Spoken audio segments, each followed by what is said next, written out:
Good morning, everyone, and welcome to day 3 of Commons convening. And we are very happy to have you in our session, Reimaging Wasteland as Commons, Evolving Discourses, Transitions, and Implications. So I would invite our panelist and our chair. So we are very glad to have Nivedita ma'am as the chair for the session. Please, Nivedita ma'am. You must be knowing her. She is a retired IAS officer and held many prominent senior positions with Government of India. She is known for many innovations in land reform and also good governance.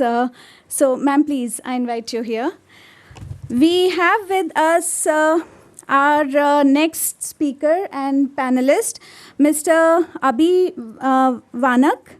He is the director of He's the director of policy Center for Policy Design at A3. We have with us Mr. Rajiv Pandey. He's from Indian Council of Forestry Research and Education, and he is in the Division of Forestry Statistics. Rajiv ji, please. We will be joining by SB Dakayat ji, former CEO Syntex. He's on his way, and he'll be coming and joining us in a few minutes. He has been into the corporate sector for more than 4 decades, and now he's also closely associated with Innovative Thoughts Forum as founder trustee. So with that, I would just like to start the discussion.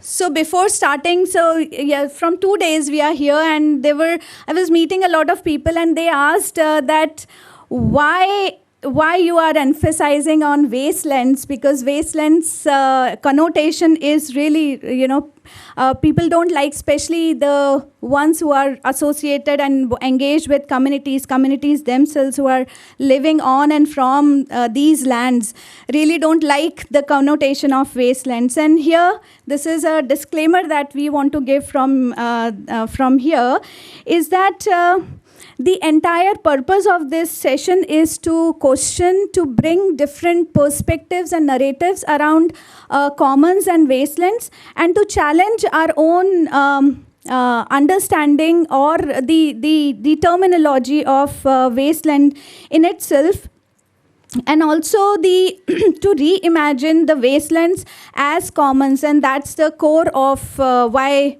we are here with our distinct panelists and speakers.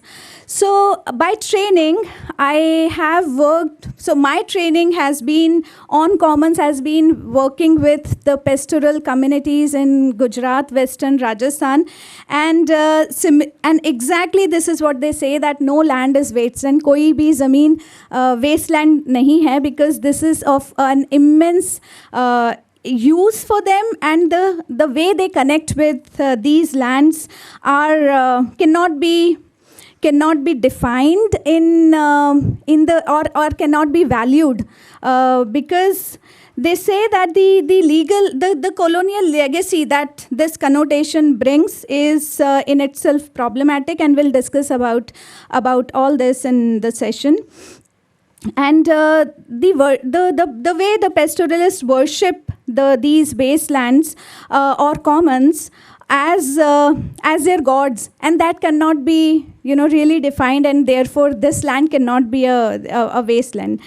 We are referring here to the 17% of land in India, and the categorization has its own biases, starting from the colonial legacy of terming it as wasteland or FAO's agriculture production approach, to the competitive land use of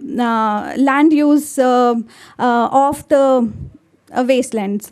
And therefore, the problem and the biases is that we miss out the symbiotic relationship that the community who are living on and from these lands have with these lands, and also miss the opportunity and undermine the social, cultural, economic, and biodiversity use and association of these lands, especially with the community and the value that they possess.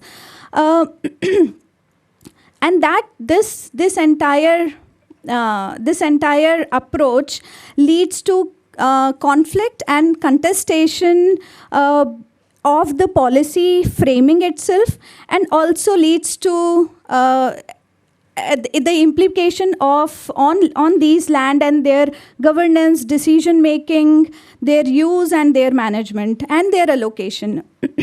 So over the time, commons is being used to encompass wastelands in its terminology.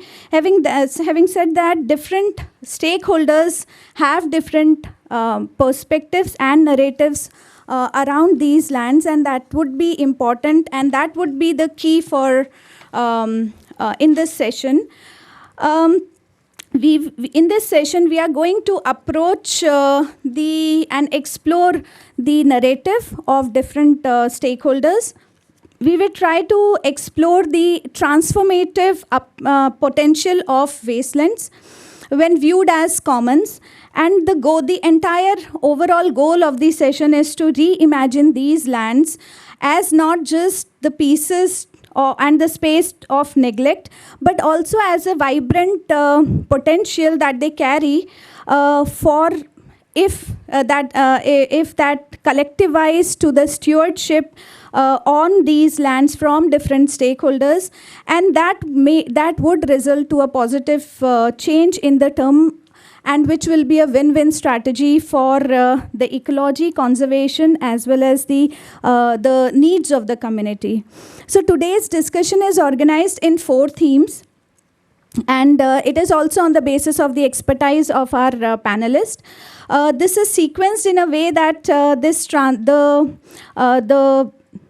discussion starts from the contextual understanding of these lands. And the key question which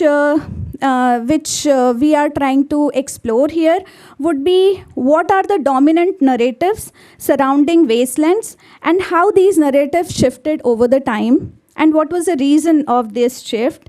Then the second category of the theme that we will be discussing is the utilization of these lands. The key question that we'll try to explore here will be how the conflation of commons with wastelands affects the decision-making processes. The third category of our question would be around reconciling de jure and de facto community control over wastelands. And the key question that we are trying to explore here is, what are the main discrepancies and alignments between de jure and de facto control over these resources, how it affects the effectiveness of land management and resource management. The last one is on data management and commons inventory. The key question here is how technology enhance our understanding, including distribution classification, and what are the opportunities and limitations associated with this technology.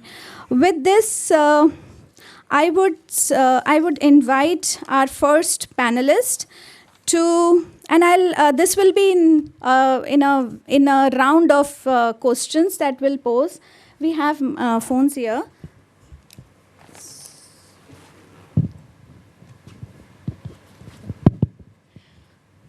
So the first question that I want to pose is to you, Nivedita ma'am. And the question is that how the various definitions and interpretations of wastelands, especially starting from the land resource perspective of looking at the classification from land from the FAO's ecological criteria of land classification, revenue department's classification, and furthermore classifications, different ways of classifying the land, and what are the broader implications of these classifications, and what are the implications. So over to you, ma'am. Thank you. Good morning to all of you. It's a very interesting topic, the context in which this discussion is taking place. As you know, land, as all of you sitting here would know, land is the most coveted and most important of our assets, and let me say immovable assets. But it's also the most confusing, and it's also the most neglected.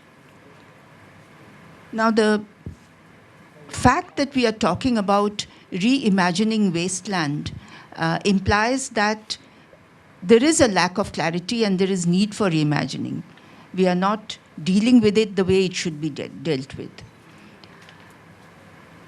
Couple of points I want to mention, and then when the other speakers speak, I think that can be taken in that perspective. There is a concept of wasteland in the government, and as far as I know, it continues. Every quarter, all revenue secretaries send a report to the Government of India. This is to the DOLR and to the Home Ministry as to how much of wasteland is there in their state. Okay? And that data is collected through obtaining it from all the district collectors. Now, having sent that data for many years and having handled that data for many years, I can say with certainty that that data is not reliable. And therefore, the first thing we need to do is understand what is wasteland, okay? And government needs guidance on that. Trust me, they are not sure how to go about it. The second point, which was mentioned in the introductory remarks, I want to stress on that, which is that whatever wasteland is there, how is it being used? Can it be used? Can it be restored? Because I believe, and I'm sure many of you sitting in this room would agree with that, there is no wasteland, quote unquote, waste within quotes. There is no wasteland. Every land can be put to some use, and we can discuss that later.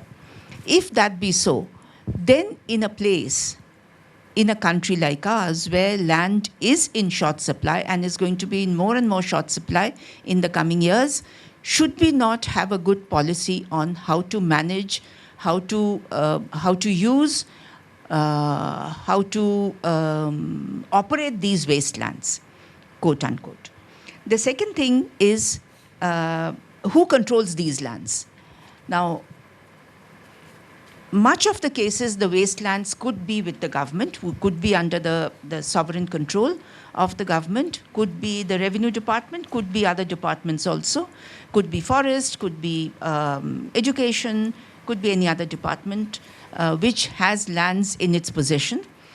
Now, that is important, because unless we know who controls the land, how do we know how to protect that land? So the third point is protecting that land. Wasteland, especially in urban areas, whatever is identified as wasteland is often the most encroached. Okay? This is the land which is not protected, not wanted, and therefore it can be easily encroached. It's encroached, believe me, not just by, and we had done a study on that, not just by slum dwellers and the poorer sections, but by people who have the power and the strength to encroach. So therefore, they are also much encroached. Therefore, what we need to do, I think, at the end of the session today, we should come up with a set of guidelines. First, have a good inventory of these so-called wastelands, quote unquote. Okay. If the DOLR, the people who collect this data, ever go back and ask the states or the district collectors, which are these wastelands, can they identify them? I doubt it. They cannot. So therefore, we need to first inventorize these lands. The second thing is, as I said earlier, there is no wasteland. There is no land which can be thrown away as waste. Every land can be put to some use, either through restoration or through some kind of reimagining, as the title of this session says. How do we do that? I think that is the second thing, that government needs some kind of suggestions and a nudge, which would be very good. The third thing, we need to have a good policy on how to handle these wastelands, because some of these wastelands are not really wastelands. They could be river embankments, they could be cow lands, what we call in my state in Kerala, we call them the lands which are attached to the religious centers, temples, mosques, etc., cow lands. And those are now, because of absence of any kind of control, those have gone into other people's either encroachment or have fallen into misuse. How can those be also brought under the control of some authority? Need not be the government, but there should be somebody who should be controlling those lands so that they are put to good use. Finally, I want to mention as an introductory remark that a discussion of this nature, I'm extremely happy that this is happening, but at the end of it, let us come up with a set of suggestions to the government and to the others, anyone else who is a stakeholder, whether it is the panchayat or the urban body or anyone else. Let us come up with a set of suggestions that this is how these lands should be approached and tackled. I think that would really put this into our session into a practical perspective. Thank you so much, ma'am. And this is important that you mentioned about why this land needs to be reimagined as commons, or as the land which is of use and of a lot of value for the people, for different stakeholders. And you also said that it is important to put these land to good use. And there I move to our next panelist, Rajiv ji, and to also share with us your perspective of these lands and how these lands can be put to good use, and what's happening and what's the status right now from your perspective. Over to you. Anu, thank you. As Nivita Madam was talking, that no land is wasteland. Yeah, perfectly fine. Actually, if you look at to the different perspectives, reading from the ecological angle as well as the this climate perspective. So there are various intangible services which is coming across the wasteland also. That is the real things which, due to which we should not say that it is a wasteland. Besides this, as what I perceive that there are various evaluation and studies which has been conducted across the country, not in terms of the real manuals or the papers, but it has been conducted by many civil societies. Unfortunately, that has not been well synthesized for the different classes of the wasteland. Say for a moment, if you are talking about something related to the river bank sort of things. We were in ICFRE conducted studies, and I am happy that our ex-DG Garola Sahab is sitting here. He was the basically man who brought this idea, and he has done for 12 rivers across that. And we found that what sort of the services they can provide, including the carbon. If we are going to really rejuvenate that areas, I mean to say that we have to look at to the different wastelands and their perspectives in terms of the productiveness, in terms of the tangible benefits which the people are getting who are residing near to that, and second, how it is contributing to the larger scale in terms of the climatic perspectives. It is playing role for the ecological aspects also. Say it is containing the different class of the biodiversity, including the grasses, which are a great source of carbon sequestration, as well as it contains, the soil contains various sort of the insect pest bacteria, which is basically playing some role to rejuvenate something and also maintaining to that particular level. Can we think that there should be some sort of evaluation which can really dictate that if a wasteland which we are treating as a wasteland, if one is really doing better, why not other can be? So we can really extract information from that place to this place, and then we can try to really improve that particular land. So my idea is this, that first we should really look at to the information which we have in terms of the social perspective. Second, based on the remote sensing, we should try to extract various information. Say for a moment, what is their LST? This is basically land surface temperatures. How it is basically related in the different land parcels, land classifications of the wasteland, and then what sort of the grasses it contains. If this data is available or not, we can really look at through the remote sensing that what sort of the carbon sequestration is being taken place, and if there is some mechanism by which we can improve that particular carbon, and then it is going to be used for the global issues, including the NDCs and many others also. Say for a moment, based on this all classification, if we are going to plan to use that particular land, as I was talking about our river rejuvenation program, which Garola Sahab has led, that how much basically plantation activities can be made across that regions where this river treated wasteland is there. So we found that it is not only to the going to lead for the carbon, it is also going to provide various services, various sort of income activities to the local people. Say in terms, if you are going to say that we can plant some fuel sort of trees or even the horticulture trees, that is also going to contribute directly to the people who is residing near to that. Besides this, it is also going to play the role for the river. Basically, whatsoever the pollution is coming, that is going to be checked by that particular one in two ways. One is that if it is we are planting the trees, it is checking the soil erosion. So that means the soil flow is not coming into the river. One way. Second one is that it is also acting as a pollutant removal issues, as various sort of pollutants, say PM 2.5, PM10, SOx, NOx. So they are also being checked by these plantations. So the overall is this: we should look at to the intangible services also, tangible services also, and we should try to classify our wasteland based on the various services which they are producing.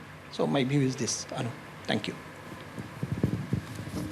Thank you so much, Rajiv ji. And it is also very important that you said that we really need to account the social, economic, ecological roles that these wastelands play, and also the benefits that the communities and other actors draw from these lands. And this is, with this, it is also a transition to our next question on to Abhi ji, why the commons often conflated with the wastelands, and how does this interchangeable connotation of commons and wastelands have an impact on the land management policies, land management as well as policies? So over to you.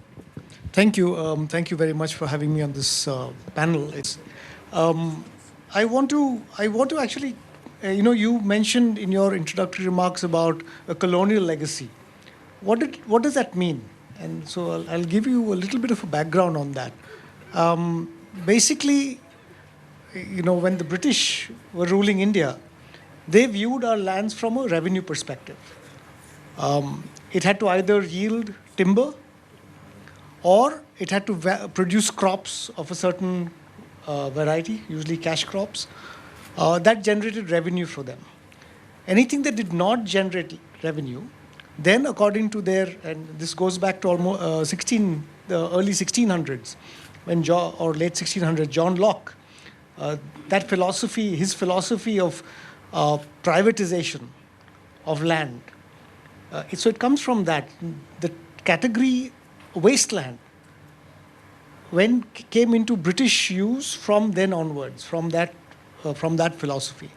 And then it has been dutifully carried forward by us post-independence as well. So the idea was that if anything is not held in private, if it is held in commons, or if it is not revenue generating directly for the state, not taxable, then it's lying waste. So let us generate revenue from it. So let us then privatize the commons. Let's create value from it that flows up to the state, ignoring the value it already generates for the people who are dependent on that land. So this was from the sovereign, the colonial sovereign perspective, because they were not interested in the people of India. They were interested in what value they derived from the land of India. Should an independent nation continue that categorization? Should we ignore the ecology of the land, the cultural, social, heritage values of the land, the benefits that it accrues to the people of the country? Certainly not. And this is what we want to, we're here today to discuss this. There's a saying in Hindi, jiski lathi, uski bhais. And in some sense, this is where we are at right now. We are focused on this definition or this categorization of wasteland because one of the largest ministries continues to use this categorization.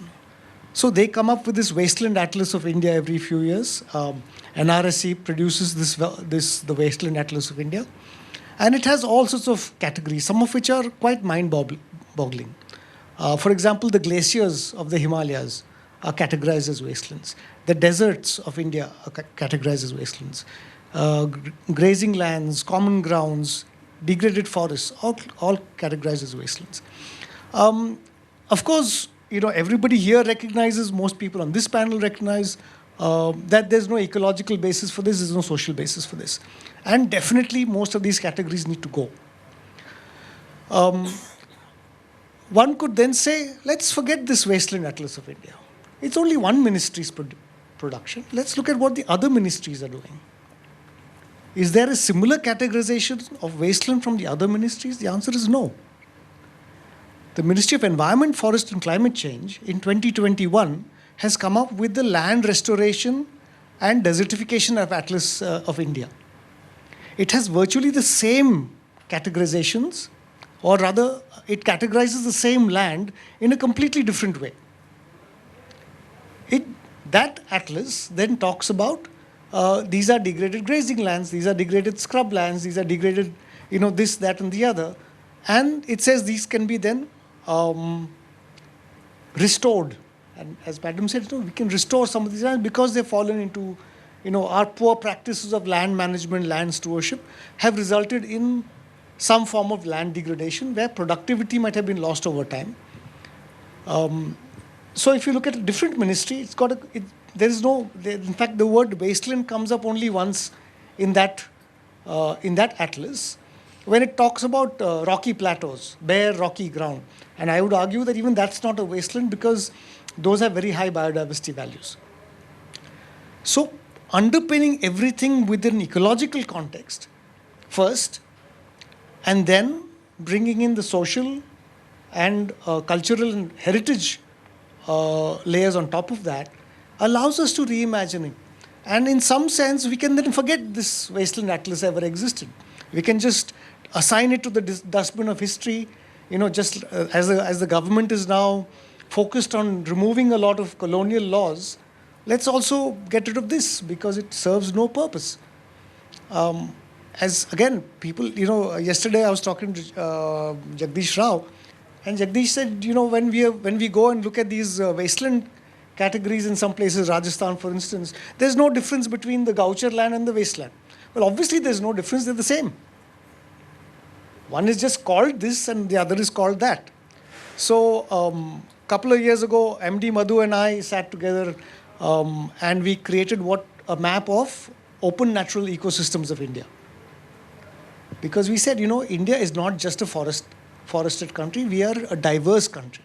We have a diverse set of ecologies, a diverse set of ecosystems, of which one of them has been completely neglected.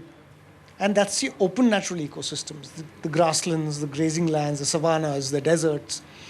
So this is what we are trying to now, we have reimagined them. In fact, we use the Wasteland Atlas for producing most of our categories. We took some of those same categories and we said, let's now convert them into an open natural ecosystem categorization. And we found obviously that 70% of our open ecosystems have been classified as wastelands.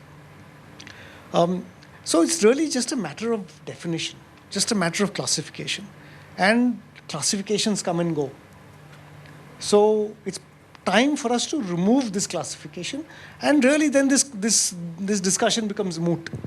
Then we value the land for what it is and what it can give you. We'll do away with the pejorative. So I'll stop here, and I'm sure there'll be, then we can come to the second part of the question that you asked me, and I'll come back to it afterwards.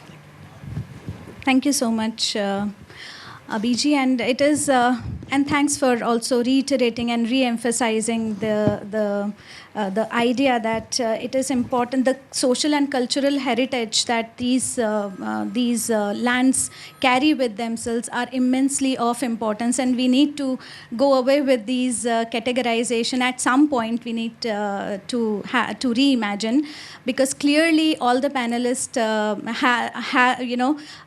are also sharing from their own different and diverse perspectives that why the entire connotation is needs and reimagination. And we welcome you, Dhangayaji, and we. Yes, you must be ready with the question, because you were late and the flight was late, and therefore we now come back to you for the question on land categorization again. So this is about how is land categorized and what are the different land uses that align with current government schemes that exist. Yeah, thank you very much. First of all, I'm very, very sorry that the flight was late and there was a traffic jam. So I didn't expect it. Well, I had the opportunity to teach a course called Waste Business Management at IIM Ahmedabad some years back. And at that time, I had probed, the definitions and the meanings of the term waste and the other things. And one common feature that came to my mind, and which probably distinguishes waste from the others, is that waste is resource at wrong place. Waste is resource at wrong place. There is nothing like waste. And therefore, something which was classified as wastelands in the colonial era, as Mr. Abhi pointed out, was, probably delivering no value to them. No economic value at that time, because at that point of time, economic consideration was, was dominant. But as we find, there are other ecological, social, heritage values which are there. So every single parcel of wasteland is resource at a wrong place. Now that's the first thing. The second thing is that Government of India has, of course, under DOLR and then, the National Remote Sensing Agency and under ISRO, has been classifying them into different categories. Now, 32 categories are there as of 2016 or 19 at last. Now, each and every piece, if you look at, has got something or the other which can be done. For example, if you are not able to grow wheat or rice or the other, kinds of major cereals, possibly you will say that this is not kind of a land which is, appropriate for cultivation. But the millets, they grow on semi-arid and, maybe arid zones. I come from Rajasthan, and I know for sure that a thing like millet, such as bajra, was grown only with one rainfall. I could see it, blossoming, and it probably, maybe delivering, what is wanted. So millets, can grow on arid, semi-arid, and a little bit of a care, you can, grow many other things. Medicinal plants, for example, grow in Kutch, in the driest of the areas. You could Google and all that. Some of the medicinal plants which are rare are growing over there and they're delivering value. Moringa, for example, is something, which is a very hardy plant, and now it is classified as a superfood. Until, maybe 10 years back, we considered moringa as a kind of an insignificant, vegetable in our entire, spectrum. But today we are finding that a thing like moringa each and every component of moringa is valuable. So something, which is called waste in the earlier context and, say in the recent context needs to be redefined as a resource at the wrong place, and therefore we have to think, say very, very differently. Coming to the land, when you're talking about government, the programs and policies, one of the things that I find sorely missing and sadly missing is the land footprinting. There is no land footprinting done. Today, you would have read in the newspapers that the government has announced something like 15 or 16, the new smart industrial townships. Government is going to give 28 or 30,000 or maybe odd crores, for the development. The question is, where is the footprinting?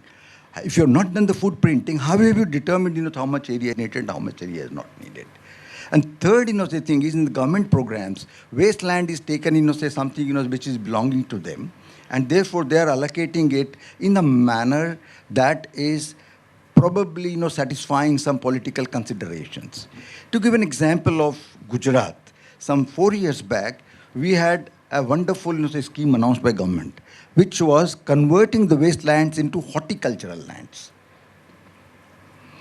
The design of that particular, you may say, program was that only rich and the large, corporates can possibly convert wastelands into horticultural lands by infusion of technology, water, XYZ, money, XYZ. So it was thought that the government land, which is, let's say, into XYZ category and put as, say, wasteland, should be given only to the large corporates. So this particular, maybe this particular scheme envisaged a minimum of 1,000 acres parcels to be given for horticultural XYZ. So questions, from people like us was, these are all modular. Even on 1 acre, you can grow, say maybe fruits. And on 10 acres, you can grow, and you can grow on 10,000 acres. So why offer this particular, say maybe category of land only to 1,000 acres plus? So the program was so designed. So the government is obviously coming up with many programs, thinking that the entire wastelands or common lands is belong to them, and they can, at their own sweet will, to satisfy various political aspirations and programs, give the allocation to XYZ. Now, government obviously is, thinking of creating employment, and it is thinking of creating, the livelihood. And there cannot be a better method than to treat, the wasteland as a commons, and then give it either on lease or on any other purpose in a fair and a transparent manner, which means that this common resource has to be made available to all citizens of the nation rather than only selected and favored, or you can say vested, say maybe interest. So if that is done, there are a lot of things that are possible. The fourth, the point that I would like to make is that apart, from the agriculture, there are so many activities that can prosper on these wastelands. Horticulture, I gave an example to you, but then, you got sericulture, you got fisheries, you got, say, animal husbandry, you have got, say, several other activities which can be done. So if commons or these wastelands are made available to people at large, it will be creating livelihood in remote areas. It will be, maybe something which will be adding a lot of value to the economy. So in my opinion, wastelands is one such, resource with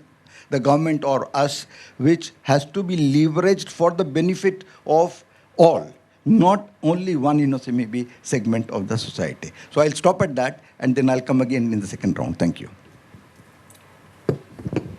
Thank you so much, sir. And this was important that the imagination and your experiences of utilizing these lands in or repurposing these lands in various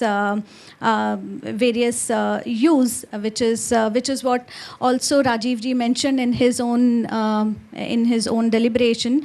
I'll again go to Abhi ji for the second round, and to help us understand how these wastelands are administered by different institutions based on de jure and de facto practices.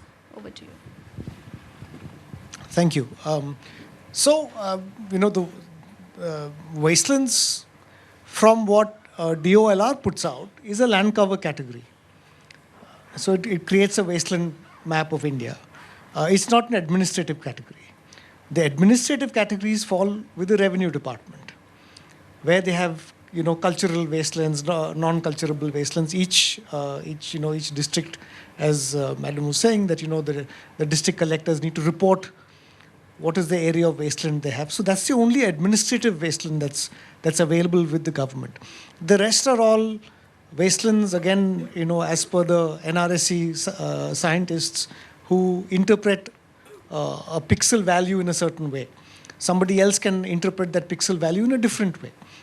And the administrative category of those, those pixel values depends on, it could be private, it could be village commons, it could be forest land, it could be a wildlife sanctuary, it could be a city, it could be anything.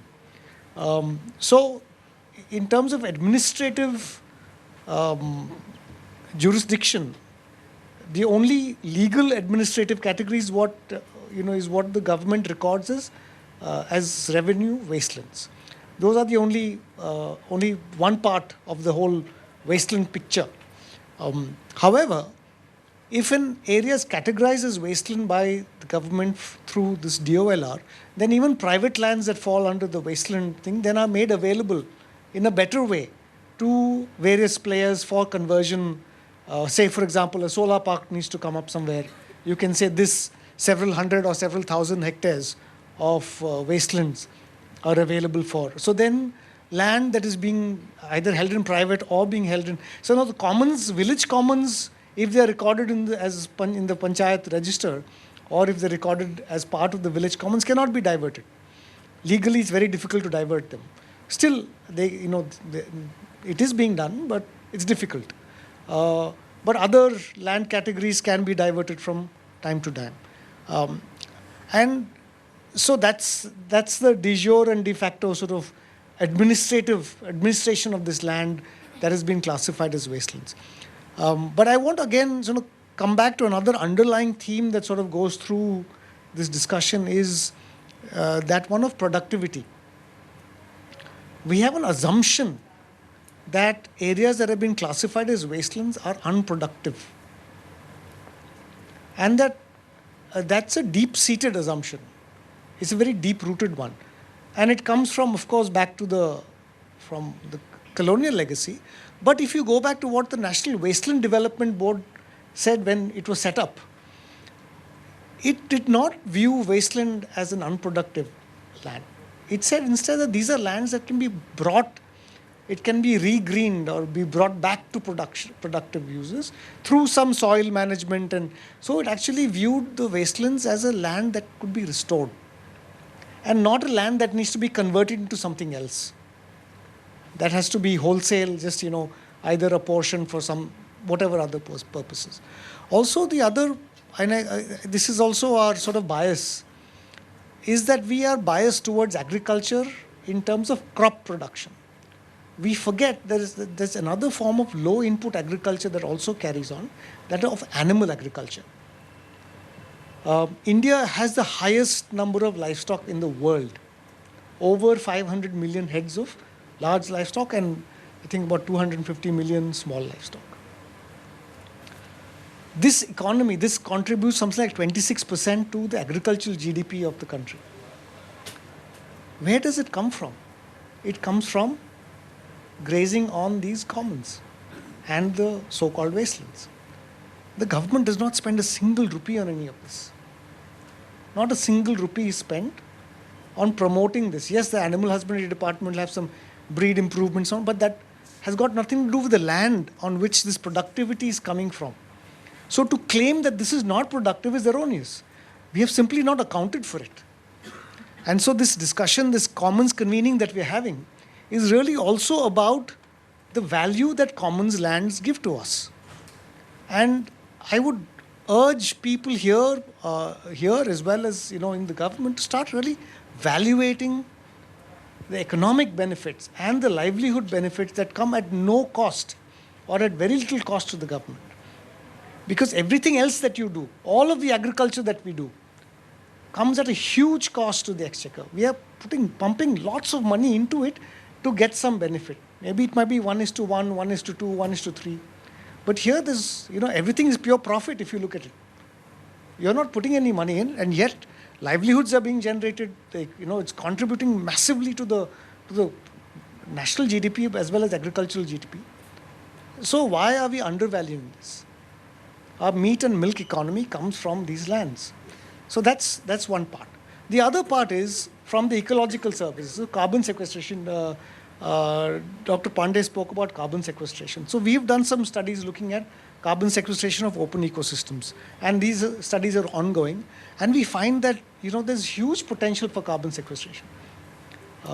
Already they sequester carbon. They sequester equal amounts of carbon as forests do below ground, and they do it at a quarter or a fraction of the water required, because we forget that carbon comes at a cost of water. There is a trade-off. You can't grow trees where there's no water. So to grow trees, if you want to sequester carbon above ground, you need to put in lots of water. And most of our lands are dry, semi-arid tracts. As you were saying, Rajasthan, you can't grow a forest. There's a reason Rajasthan is without lots of trees, is because it's a semi-arid or arid area.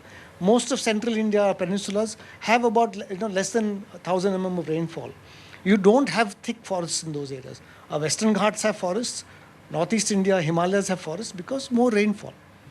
But that doesn't mean that these ecosystems don't sequester carbon. Our open natural ecosystems sequester similar amounts of below ground carbon as the tropical forests do. So we are forgetting to evaluate those. We are forgetting to account for those when we are doing our national calculations. So our NDC targets, LDN targets, land degradation neutrality targets, can easily be met through very little incremental input into those lands. So we've calculated, for instance, that when the government of Maharashtra, using Campa funds, restored grasslands in Solapur district, within just 3 years, the soil carbon increased by 50%. And it took very little money, because the Maharashtra Forest Department realized that, they've been planting trees for 50 years, but those trees don't grow because there's no water. You can't keep watering them, no? The water has to come from somewhere. The land can only support that much, but if you just put grasses there, it does wonders. So, again, that this part of the reimagination has to come at multiple levels. And so think ecology, think deep ecology. These are old growth ecosystems. There are many papers on this now. Just as forests are old growth ecosystems, grasslands, savannas, deserts are also old growth ecosystems and have their inherent value. So let's remove some of those blinkered visions that we've had from the past and view our lands anew, with the fresh vision of what it can do going forward. Especially and yesterday also another panel, I said, climate change is hitting us in the face, and these lands are going to be the buffers that help people combat the negative impacts of climate change. So I'll stop here, and I'm sure the other panelists will also. Thank you so much, Abhiji, and thanks particularly. I'll pick the lens and the angle that you used, the production lens, and that also takes us to the angle of distribution. And I move to Rajiv ji for this question on how can technology be used to estimate and understand the distribution part. And I'll also tie it up with another set of question on how can data and information on commons be effectively managed. And what are the necessary steps for creating an inventory and registry on commons land? Again, very good questions and very touchy to me. In fact, most of the planning is not being done in a very pragmatic and effective manner, that we don't have the data. In spite of the technological interventions, as Abhi was talking, that every pixels can be looked at to the different way, it is true. But the context is this, that for many things we don't know the pixel for what we are looking. The most of the deliberations which is going on, that is towards the ecosystem services, and we have to boil down somewhere. And for the government also, ultimately, if the knowledge deriving people is not going to provide the information, how they will do it. So the first thing is that we have to compile all this sort of information which is being collected by various agencies, including the civil societies and the research institutions and the universities and even the governments. And then we have to, on sample basis, we have to look at that what sort of the services is coming from the different type of the classifications. So based on these all, we can look at to these all patches as a socio-ecological systems, and then based on the services which they are providing, we can classify it. And then there we have to include the various other services, as Abhi was talking about. We can also look at what sort of the water yield being conserved by that land, and even what sort of the water quality is being looked at to that. Then soil erosion control services and even pollution services. So land can be also act as a pollution removal activities. We have conducted some sort of studies for forest in terms of the water yield, in terms of the soil erosion, in terms of the PM 2.5 removals. So the same way through remote sensing, though it may not be quite precise one, but at least it will support to classify the different lands. And based on this, if we are going to classify our land based on the benefits which we are obtaining from these different classes of land, we can look at to the state interventions or the interventions of the people, that what sort of the implications, what sort of the strategies we should plan which can really make this land more productive in terms of the benefits to the communities and in terms of the benefits to the government. So this can be done. This can be possible through the remote sensing. High spectral resolutions images can be provide this sort of information. And once it can be developed, it may cost something, but once it will be developed, then it can be utilized for the variety sort of the purposes. And even there, as Abhi was talking, various sort of the knowledge producing people should be involved into this, ranging from the forest people to the agriculture people to the wasteland communities people, and including the civil societies who has connected to that, even animal husbandry sort of. And that can be a way where we can really dovetail these all information and we can classify these lands. And once we do this, again we can go for the on sample basis, we can derive the data in terms of the various benefits, including the social and the cultural, as cultural is having really a lot of value to that. As until unless the communities is not going to be involved to anything, probably your program is not going to be success. So cultural aspects has to be imbibed into this, and this remote sensing and even machine learning and even this artificial AI can really support to these all things. So I think that technology can really put a great role, and also the data can really facilitate to maintain many of the strategies and policies for the development of the wasteland, and again to contribution to the India as well as the communities. Thank you. Thank you, Rajiv ji, and thanks for also highlighting the importance of technology in valuing these commons and wastelands. And I'll do a follow-up question to you, sir. It is you mentioned about some of the ways in which these lands needs to be repurposed. And from your experiences, what are the models or what are the practices where we can see these examples and draw some lessons from there? And what are those lessons? Well, to be, very frank with you, I have been looking at the land in totality, and I guess our own governments, earlier government as well as the present government has been looking at unutilized and surplus lands available, because of the fact that we all are made to believe. In India, we are all made to think that land is in shortage. But when you look at the supply and the demand, the gap between the two only will tell you whether there is a shortage or not. So first of all, we need to know what is actually the requirement of land. At this point of time, supposing so we look at the total urban land the coverage, all the 4,422 urban kind of the clusters as defined by Census of India, probably the total land mass that is taken up by urban area is not more than 1.5%, not more than that. We have got 3 million square kilometers. 3 million plus. And if you look at the urban areas, I'm sure the total will not be more than 1.2%. In the US, for example, urban US is supposed to be 3% of the total land mass of US. 97% is non-urban. In India, when we go to a population of around 65 to 70% living in urban areas, I guess, that we will be requiring a land mass of not more than 3%. So when we come to the urban areas and we try to look at, say the land requirement for different, say applications, the first one that comes to our mind is the housing. You'll all agree with me that housing seems to be, say maybe an area which bothers all of us. So I did a little bit of, an arithmetic or math on that, and I must share this with you, that according to the recent, you may say the budget, total housing shortage in India is 2.8 crore, right? Out of which 1.8 to 2 crores is in urban areas and 1 crore is in the rural areas. Earlier it used to be 4 crores, 2 crores, 2 crores. But right now let's say it is 2 crores and 1 crore.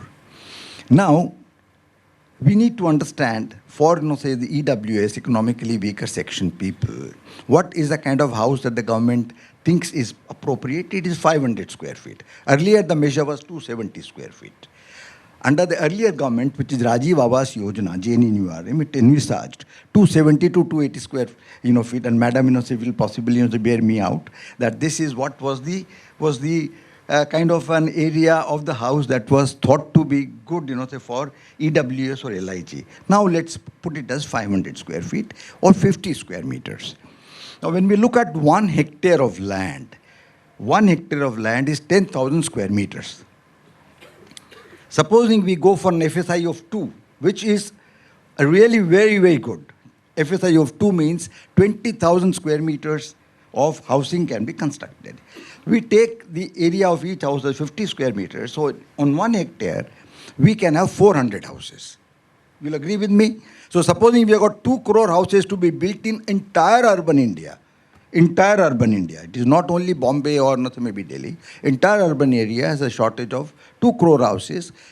2 crore divided by 400 gives me only 50,000 hectares of land in the entire space. Now look at the government's own studies. S.K. Rungta committee, was there under the earlier government, and after Niti Aayog, was formed. They did again, maybe a study, and they found something which will be shocking you. CPSE alone in the country is sitting with idle parcels of land measuring 10 lakh acres. This is apart from railways, apart from defense, mines, exploration companies, ports. Leave all of them aside. 10 lakh acres of unutilized surplus lands is available with CPSE alone. Then you take the state enterprises, you take the panchayat, and you would have millions of hectares available for use.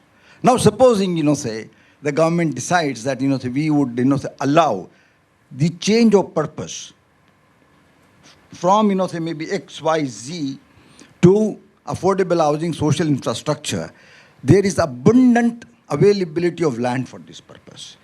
So this is the first, thing which we must understand. And we have done the land footprinting for industries and others. And everywhere the picture is the same, that we are unnecessarily building up a bogey or myth of land being in short supply. Land actually in India, if used efficiently, is in abundant supply. You all will be surprised to know that the land prices in India are exorbitantly high. Manhattan pricing, Manhattan, heart of New York, Manhattan prices.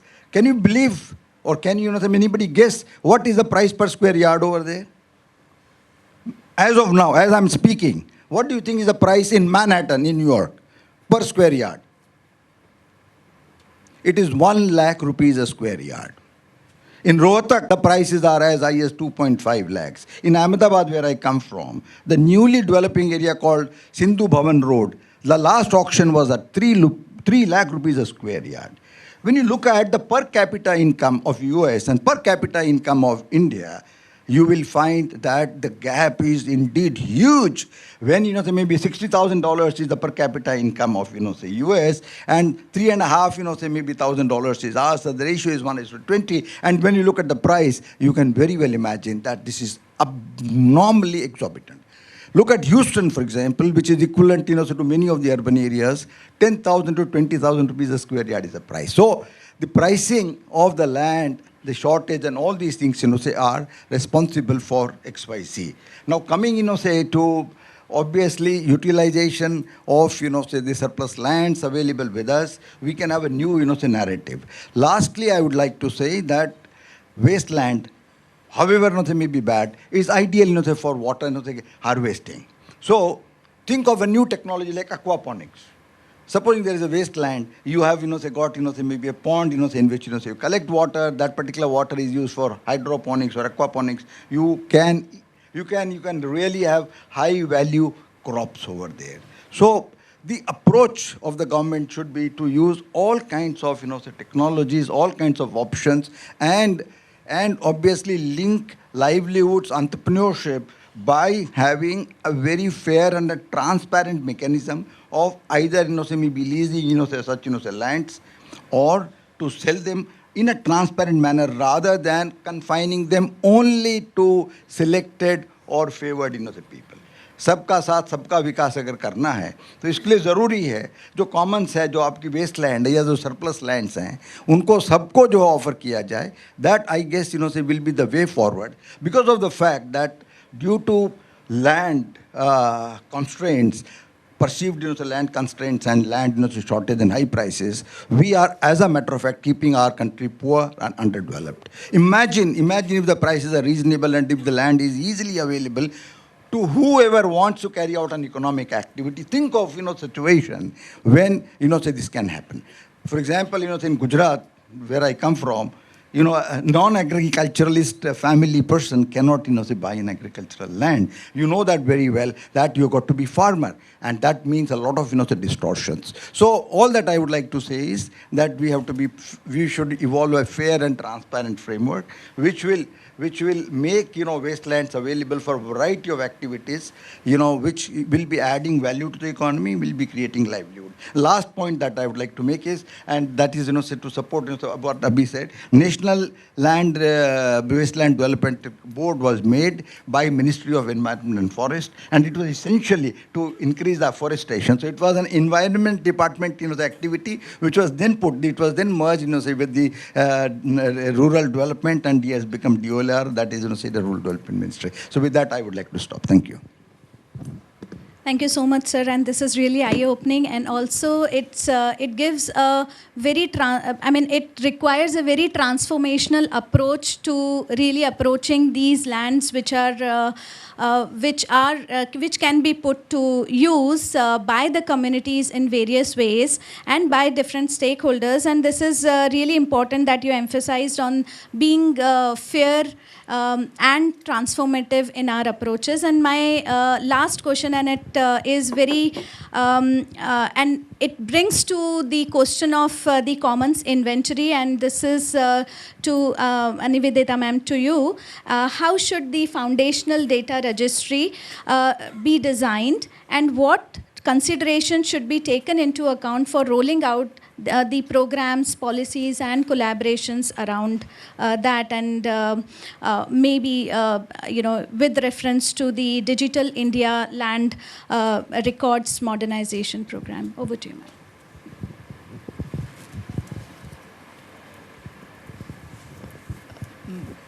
To start inventorizing the so-called wasteland, we'll have to begin somewhere. Now, there is no point in starting de novo. We already have a lot of these the land digitization programs going on. We need to see whether that fits in anywhere. Now, listening to all the panelists and what I have in mind, I would like to mention that when you talk about land management, the two extremely important agencies, organizations are right at the top, and right at the bottom. So you have the policymakers, the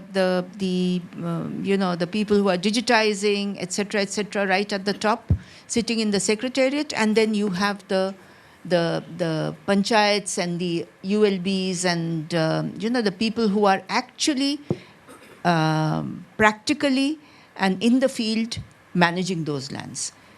Now, those two authorities have to be brought on board. And we need to understand how that can be done. How is it possible that the inventorization is done in a manner that they all are on the same page? Now, as somebody mentioned, I think Rajiv mentioned, that there are already multiple agencies, non-government agencies, who are doing inventorization of lands, different kinds of lands, whether it is wasteland or forest land or tribal occupied land, etc., etc. Now, they are all on their own. They are all, sitting on their own. We need to bring it all together. And if the inventorization of so-called wasteland is to be done, first we have to begin with the definition. And very important point that Abhi mentioned, and I have been saying that for a very, very long time, that we do not have wasteland. We do not have this concept of wasteland. In fact, even I'll go further. The word commons is foreign to India. There is nothing called commons in India. It's either grazing land or land which is used by the temples or land which is used for any other purpose, common purposes, etc. The common word was never used in this fashion in India. Now, wasteland, as we understand, is a subset of the entire public lands available. Let's put it that way. Now, how is it possible that these lands can be inventorized? We started doing it in Kerala. Those who want can check up the website. It's called kslb.kerala.gov.in, Kerala State Land Bank website.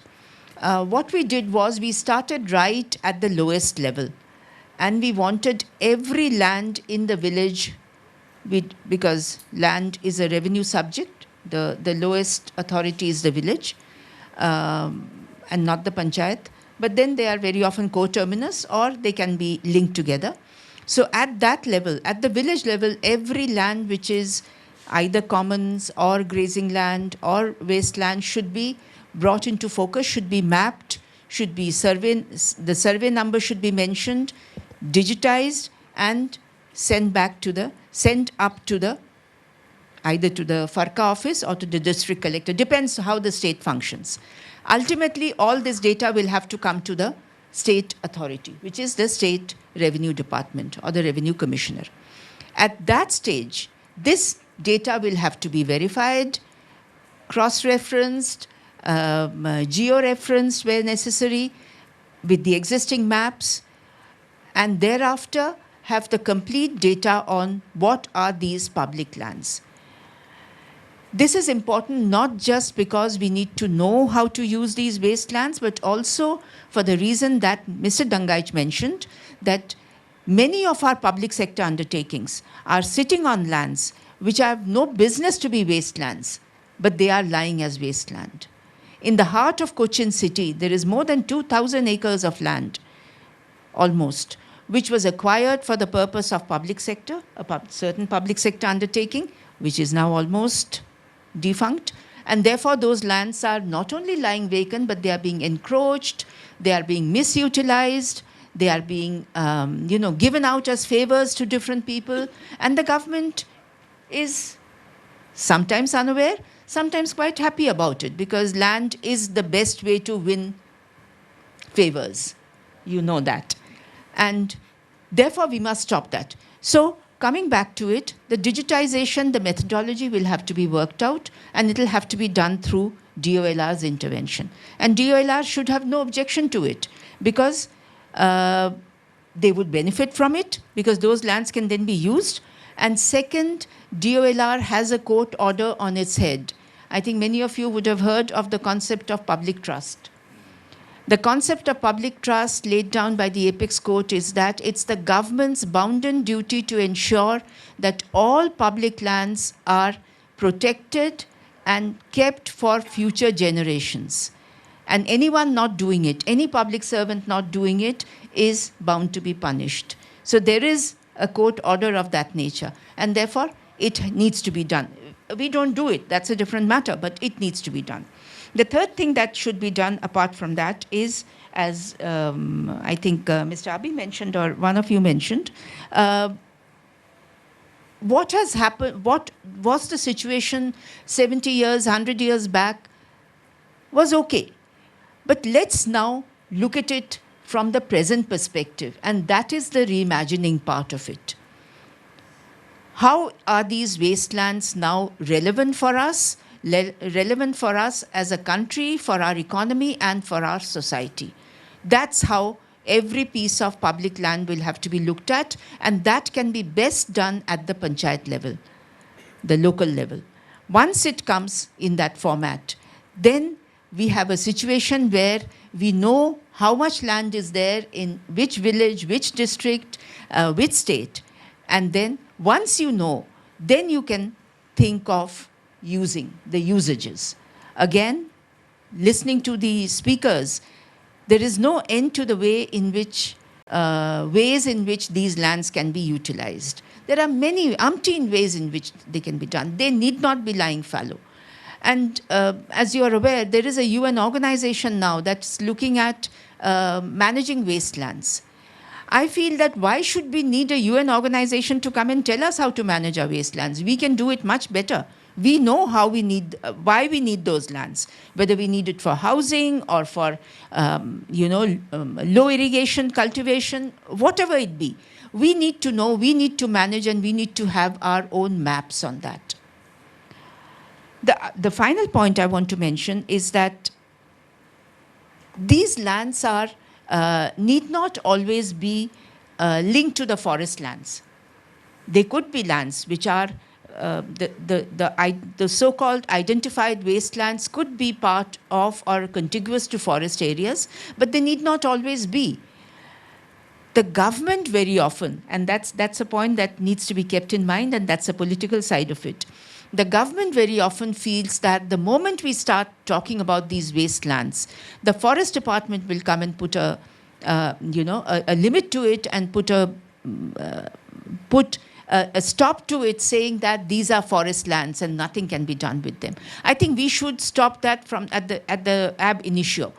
It is not, wasteland is not forest land. Wasteland is land which is actually, it could be escheated land, it could be acquired land, it could be grazing land, which has since become fallow, and therefore it could be even fallow land. In Kerala, a lot of land, agricultural, good, double irrigation land is lying fallow, and people call that wasteland. People are dumping garbage on it, or it's just lying fallow. So you see, wasteland can be anything. So once we have done the inventory, once we have understood what it could be best used for, then we allow the local bodies and the local authorities to decide how can this be used in the best possible manner. Thank you so much, ma'am. And with that, we have come to the closure of the discussion amongst the panelists, and we are already 5 minutes ahead of the time. Do you want to stay back for 5 more minutes to ask one round of questions before we go to closing remarks? Do you have any questions? Yeah. Can someone help?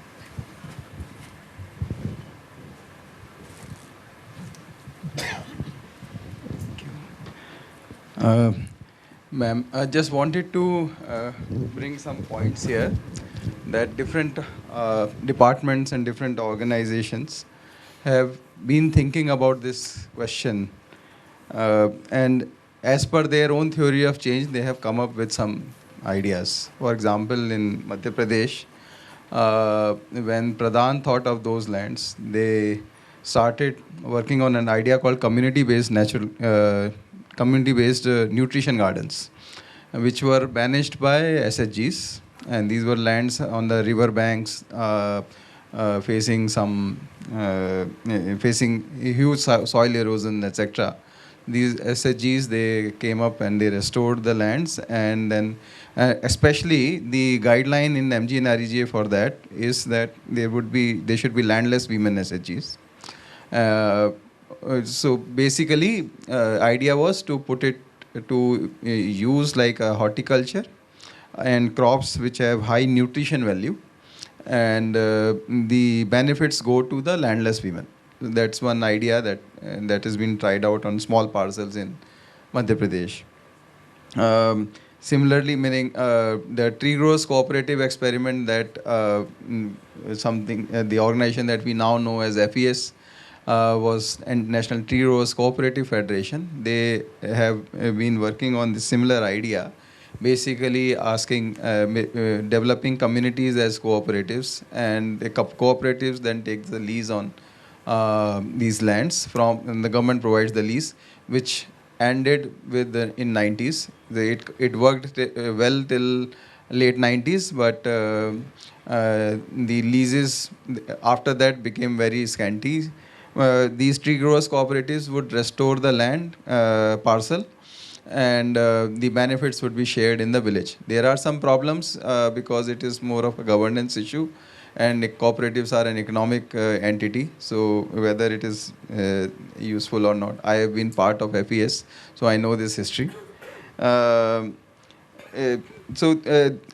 I meant to say by mentioning these two, that there are different ways different people have been interpreting. There is a need for a dialogue between all of these, and also mainstream this thinking. So what could be different ways of mainstreaming this kind of a thinking and dialogue, taking this convening and this panel forward? If there is any reflection on that, so that it continues and we reach some and also just one small point, additional question: do you see any opportunities that are emerging in any of these states or at the national level where we can further take this dialogue? Yeah, thank you.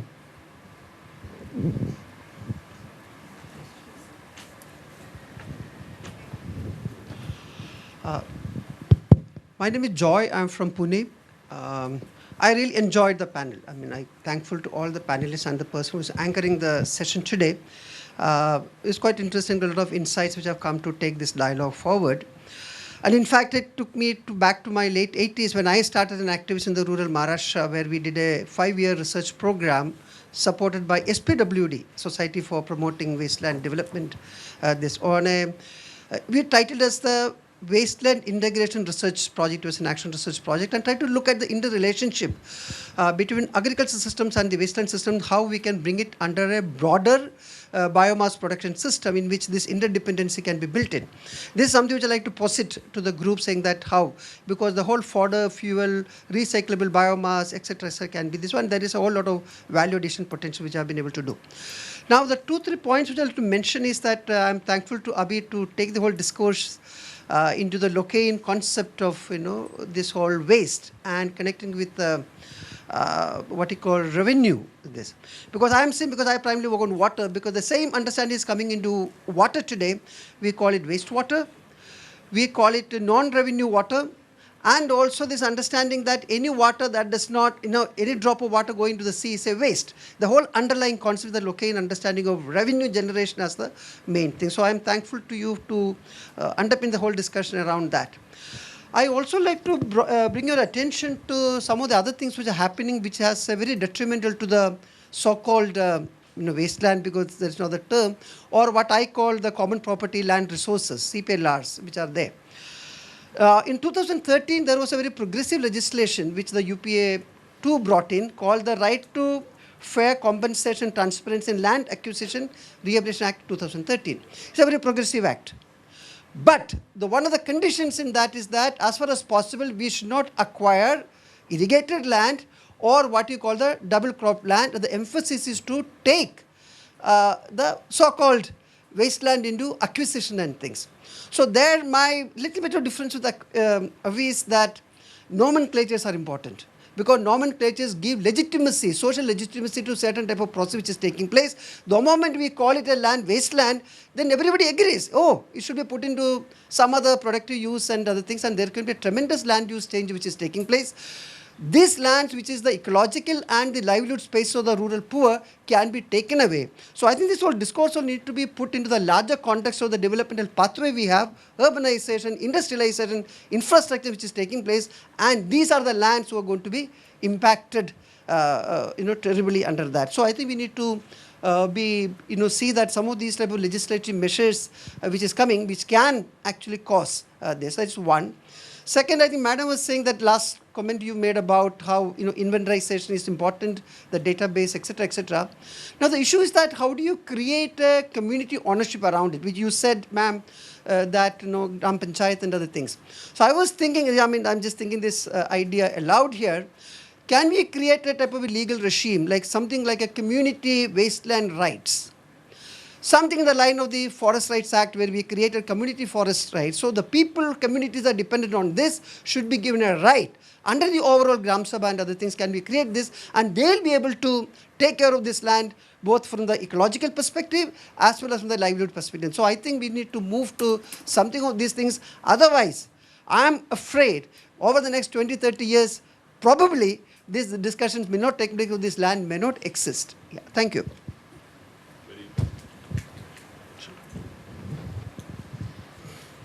I'll try to be brief. Just one quick comment that we do, there have been various kinds of commons in India. They're not called commons. So Shamlat lands is a land category in various states in North India at least, and I'm sure southern states also have that, which predate independence. They're, 200-300 years old at least, which specifically Shamlat means lands which are owned in common, and there are all kinds of rights within that. Just apart from that small clarification, wanted to point out, since we are in the NCR, the NCR region has a planning board called the NCR Planning Board, which makes a regional plan for Delhi and its surrounding region, and that tries to allocate land for conservation or other uses. And there's a zoning category called Natural Conservation Zone within the current regional plan in force. It's the Regional Plan 2021. And for the last 10-15 years, basically, most of the states around Delhi are trying to get rid of this category. So all Aravali areas, which are the primary kind of wastelands in this northwest India, which are not cultivated but rocky, and so all Aravali's, all forests, all water bodies, riverbeds, floodplains are supposed to be in the natural conservation zone, and the regional plan says the limit on construction is 0.5%. And that's the limit which various states are trying to get rid of. So maybe in urban areas, when we're looking at wastelands, we have to start from the ecological side and give zoning protection, and otherwise there's hardly going to be any land left for ecology and for the green and blue spaces in urban areas. Just talking about housing, the bogey of housing, like you said, that there's a land shortage. So that same bogey is used in the NCR to say we have so much Aravali area and that should be opened up for housing, when all the plain areas which are already earmarked as residential sectors are also lying empty, and the flats are also lying empty, and poor people's houses are being bulldozed. So thank you. Can you be a little brief, and then last Sadhana ji, who is sitting here, he's left. Okay, my name is Ranjit. I'm from FES. I have two questions. Thank you very much, the panel. One is to Mr. Abhi. Is there a danger of when we say just merely ignore this as a classification, although it's by one agency, because we believe it's a very deep-seated mental model cutting across all bureaucracy, which results into madness like river development, river bank development, or river bank encroachment programs. So is there a danger of merely ignoring as a classification? The second is to Mr. Dangayat, sir. Sir, you said it's resource at wrong place. If it is a resource, how can it in a wrong place? Can you just explain what is wrong place? Thank you. No, no, it is, say something, when I say wrong place. For example, a person, who has got a knowledge, and is not, say probably, say maybe asked, say, to discharge his knowledge in the right place, he will be considered to be a discarded person. I mean, retired person, for example, who's got, say maybe a repository of XYZ, if not used, is considered as a kind of a wasted talent. In the very same fashion, I mean, you can look at, the many, maybe things therein. Everything, for example, we talk about biomass, and we talk about, say maybe something like gobar. Now, gobar is considered to be an animal waste, but that animal waste, if, say correctly converted into biogas and fertilizer, becomes a great resource. Fly ash, for example, until, maybe 30 years back, was considered to be a very, very, big, the problem from the angle of environment. It was considered waste.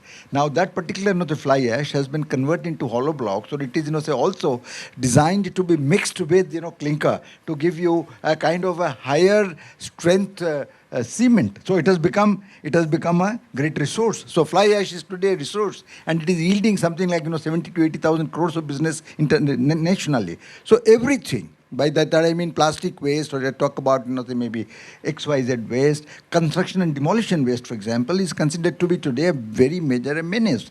But the construction and demolition waste, if properly processed, can be used as aggregates or something else into the construction. It can be repurposed, it can be reused. So circularity of the say maybe economy. And lastly, I would like to talk about even the wastewater.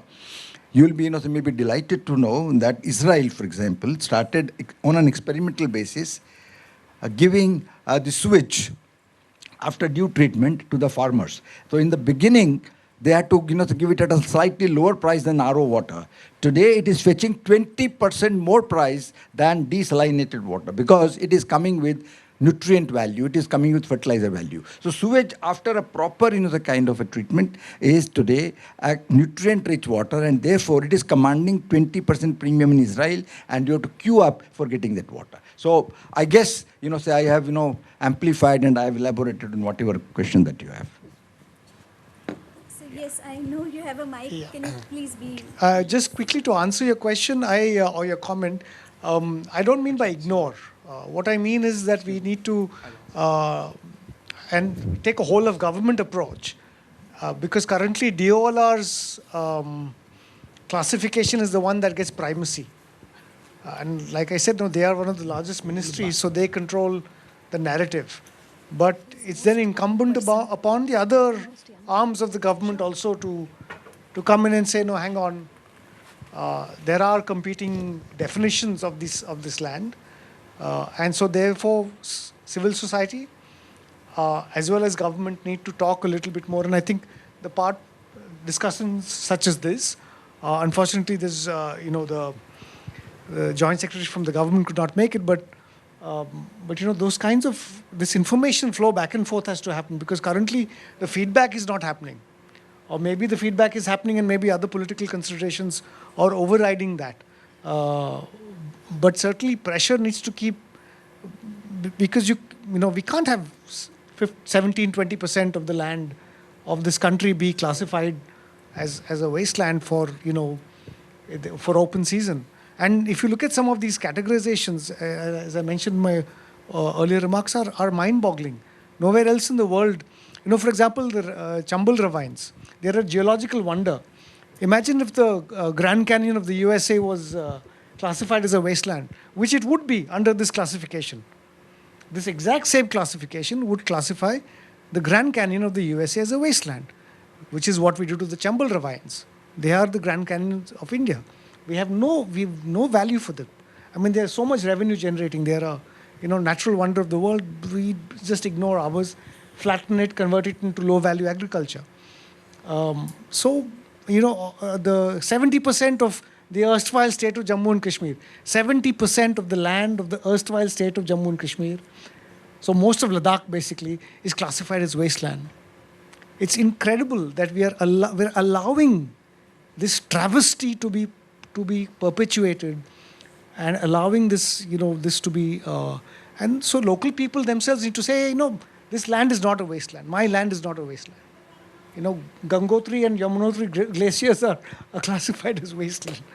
It's mind-boggling. So we need to, as a people, rise up and say, hey, come on, what's happening? So thank you so much for your reflections, and I'll request ma'am for closing remarks, and you can also add to some of the inputs that. Yeah. I think the biggest takeaway from this session would be beginning a dialogue on wasteland, whether what is wasteland as envisaged and as defined in the Government of India Acts and Rules, and what should be called wasteland, and whether wasteland is truly wasteland. Let me quickly touch upon some of the points. A very important point about this not leading to a situation where important areas, as you mentioned, sir, important areas which should be actually protected areas, the Aravalli range, is actually now being attempted to be encroached upon for other purposes in the guise of land being needed, etc., etc. That should not happen. And to prevent that, we need to know which are these lands. As of now, we do not know. So therefore, that should be the beginning. But that should not be the reason to encroach upon those lands. I take your point very seriously. The other thing which it did not come up for discussion are the water bodies. We mentioned the river banks, but we did not mention the water bodies of tanks and ponds, and not just in the villages, even in the towns. In the south, especially in Kerala and Tamil Nadu, we have ponds even in the heart of Chennai city, which are being encroached. Nobody knows which were they. They could be private, they could be government, nobody knows about it. And that's all the more reason why we need to inventorize them. Somebody mentioned he's gone from here now, whether any state would be interested. Yes, a lot of states would be interested, but I think the first thing would be to begin the dialogue. And I put the authority and the responsibility of Pranab that we need to begin the dialogue, not just with DOLR, but with other agencies as to what should be our plan of action.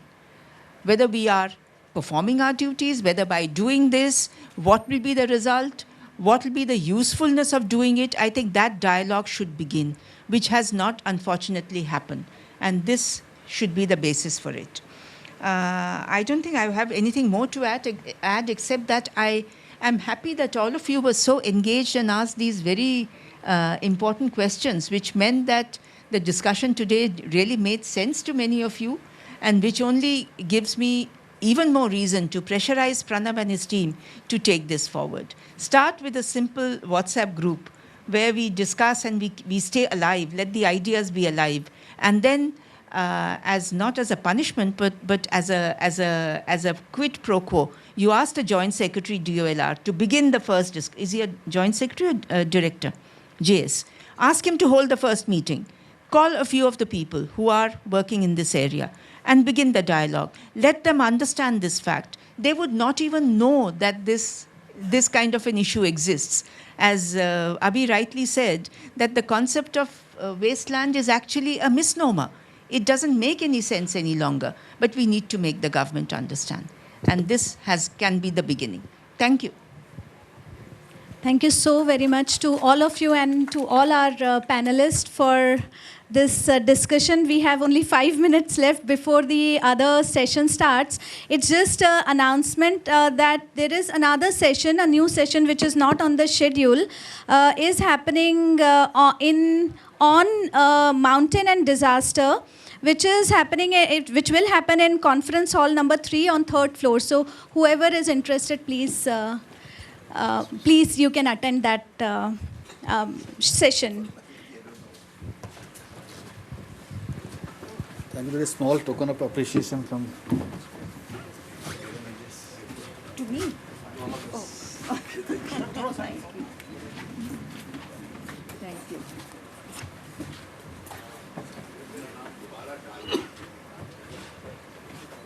Okay, sir. Thank you, sir.